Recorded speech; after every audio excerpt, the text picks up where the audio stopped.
Is this some kind of joke? The voice echoed through the USS Kirarge's mess hall like a slap across the face.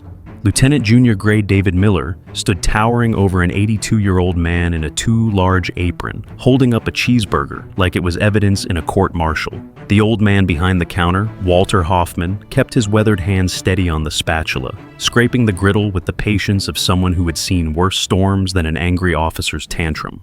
"I asked you a question, old man," Miller sneered, his voice dripping with that special brand of arrogance reserved for those he considered beneath his notice.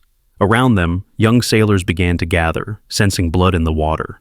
What they didn't know, what none of them could possibly know, was that the quiet grandfather figure they were watching get humiliated wore a faded patch on his shoulder that told a story of impossible courage, a story that would soon turn their entire world upside down.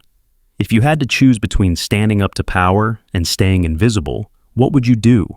"This isn't a retirement home kitchen, civilian. This is the USS Kirarge," Miller declared, his immaculate uniform gleaming under the harsh fluorescent lights. "Attention to detail is paramount. If you can't get a simple cheese order right, what other corners are you cutting? Sanitation protocols? Safety procedures? Don't you realize we are underway? Mistakes here cost more than just 5 minutes of my lunch break." The mess hall, normally buzzing with the comfortable chaos of 300 sailors grabbing chow between watches, had gone eerily quiet.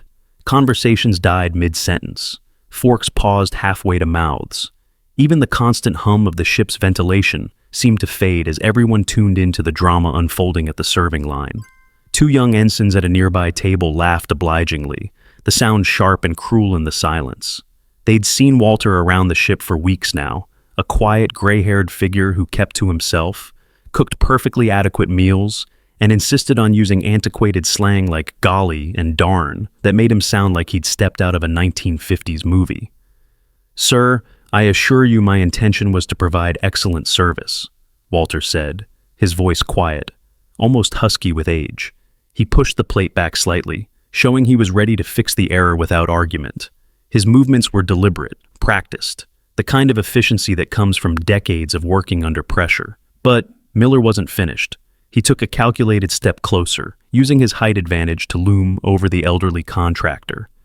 "You know, when I saw you shuffling around the engine room a few weeks ago, I thought you were part of some touring group that got lost.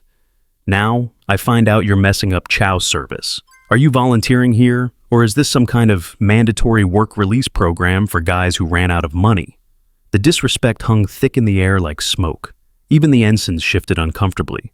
Miller was crossing a line that every sailor recognized. Walter was a civilian contractor, protected by certain rules and, more importantly, by common human decency that formed the backbone of naval tradition. Walter's eyes narrowed slightly, a microscopic shift that only a very observant person would notice. His hands, surprisingly thick and gnarled for someone his age, rested against the stainless steel countertop with the stillness of a man who'd learned to control every reaction. "If you have a formal complaint regarding my conduct, Lieutenant, please direct it to the executive officer," Walter replied, his voice still low but masking a core of absolute calm that spoke of deeper reserves. "Oh, I will," Miller said, pulling out his phone with theatrical flair.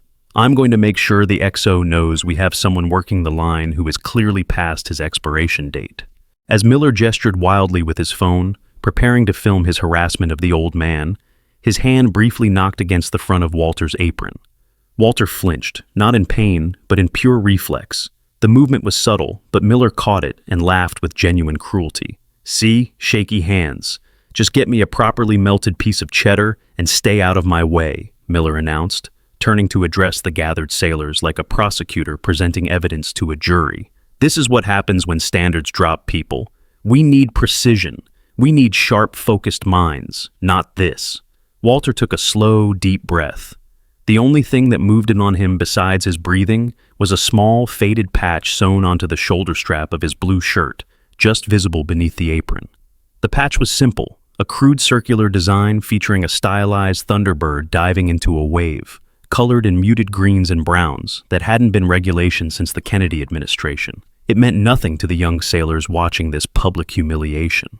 It looked like something Walter might have picked up at a Navy surplus store or flea market, but to Walter, Miller's careless brush against that patch was like touching a live wire connected to memories of burning diesel fuel, the metallic tang of fear, and the weight of impossible decisions made in the darkness of a Cold War that these kids had only read about in history books.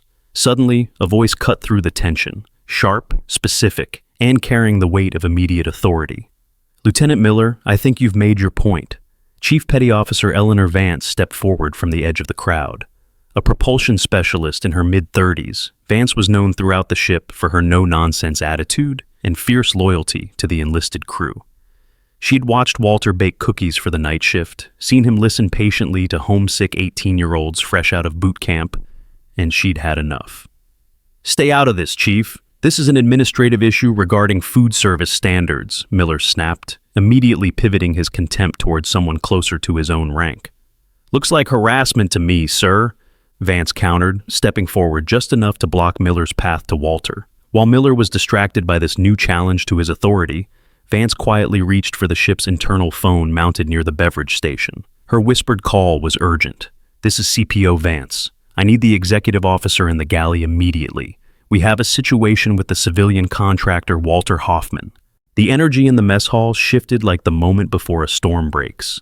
Sailors who had been passively watching were now looking past Miller, past Walter, toward the main hatches. They knew Chief Vance didn't make emergency calls for entertainment. Something was coming, justice, or at least high-ranking interference. Miller, sensing the crowd's attention shift, mistook it for agreement with his position. He felt emboldened, swelling with righteous authority. "I've had enough of this charade. I'm contacting the logistics officer right now to have this contract revoked. You're a distraction, Hoffman. Get out of the galley and sit in the corner until someone can arrange your transport back to shore." Walter didn't move. He stood behind the counter like a lighthouse in a storm, weathered but unshakable. The calmness he radiated wasn't passive submission. It was the quiet readiness of someone who had faced real threats and found this tantrum wanting. Then it happened. The main hatch to the mess deck burst inward with a pressurized whoosh that silenced every conversation, every clink of silverware, every breath. Leading the charge was Captain Harrison, commanding officer of the Kirarge, a man rarely seen outside the bridge during operational hours. Flanking him was Commander Reyes, the executive officer, her expression a mask of barely contained fury. Behind them came the ship's senior master chief and 3 security personnel, all moving with the rigid purpose that signaled absolute command presence. The mess hall became a vacuum of silence. Every sailor instantly stiffened to attention, eyes forward, whatever they had been holding forgotten. The captain's gaze swept the room like a searchlight, before landing squarely on Lieutenant Miller standing over the elderly civilian cook. Miller, completely oblivious to the gravity gathering around him, snapped to attention with textbook precision. He saw the commanding officer and executive officer and mistook their arrival as validation of his crackdown on poor standards. "Captain, sir, Commander, perfect timing," Miller announced, his chest puffing with pride. "I was just dealing with a clear case of civilian insubordination. I've placed the contractor on report and ordered him removed from the galley." Captain Harrison didn't acknowledge Miller's salute. He didn't even look at Miller. His eyes remained fixed on Walter Hoffman with an expression that made seasoned sailors step back unconsciously. The captain, a formidable man known for his disciplined reserve, slowly closed the distance to the counter through silence so complete it was physically painful. When Captain Harrison reached the serving line, he took one long look at the worn, gray-haired man in the ill-fitting apron. Then, slowly and deliberately, the commanding officer of the USS Kirarge brought his right hand up to his brow in a perfect, rigid salute. The Master Chief behind him instantly snapped to attention and executed a salute of equal deference. Commander Reyes followed suit, her face pale with a mixture of embarrassment and reverence. The entire mess hall gasped, a single, collective exhalation of shock that seemed to suck all oxygen from the room. Walter Hoffman returned the salute. His motion wasn't crisp like the captain's. It was slower, a little stiff in the shoulder, but the angle of his arm and precision of his hand position were flawless. Muscle memory honed by decades, not years, of service to something greater than himself. "Harbor Master," Captain Harrison said, using what sounded less like a greeting and more like a title of ancient nobility. "Sir, I regret that we were delayed in welcoming you aboard properly. This ship is your ship. Is everything to your satisfaction?" Walter offered a small, tired smile, that spoke of countless meals served to countless sailors across countless decades. "The bacon's a little soft, Skipper, but otherwise the ship sails true. Thank you." The captain turned toward Lieutenant Miller, who looked like a statue carved from ice and sudden understanding. "Lieutenant Miller," Captain Harrison's voice carried the weight of absolute authority. "Do you know who this man is?" Miller swallowed hard, his earlier confidence evaporating like steam. "Sir, the civilian contractor Walter Hoffman. Apparently he's harbor master?" "Not apparently, Lieutenant. Fact." Commander Reyes stepped forward, unable to contain her professional horror any longer. "This is Captain Walter Hoffman, retired.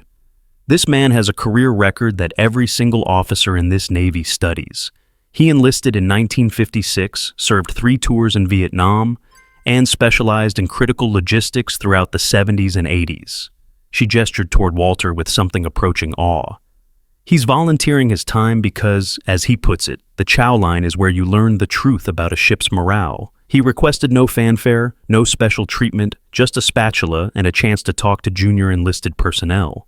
Captain Harrison's voice dropped to a lethal whisper. "Walter Hoffman didn't just sail ships, Lieutenant. He saved them. His career reached its zenith during the Cuban Missile Crisis. That patch you scorned is the insignia of Task Force 72.5.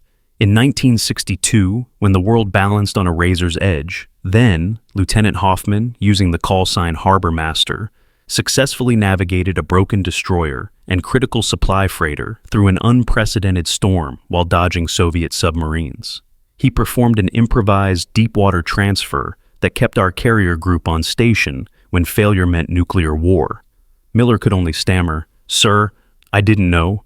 "Ignorance is only an excuse when you're standing on the sidelines," the captain stated with finality. "When you're a commissioned officer, it's dereliction of duty." Walter slowly set down his spatula, wiping his hands on a clean towel. "Don't be too hard on the boy, Captain. He's sharp. Too sharp, perhaps. He just hasn't learned that a Navy man's pride doesn't come from the stripes on his collar. It comes from the work, and the work is always happening, even in the mess hall." Weeks later, after Miller's transfer and formal apology, Walter continued his volunteer service, serving meals and wisdom in equal measure to sailors who now understood that legends often wear the most unassuming uniforms. If these stories of quiet heroes and unexpected valor inspire you, please like and share this story. Subscribe to BR Veteran Stories for more narratives that prove the greatest courage often hides in plain sight.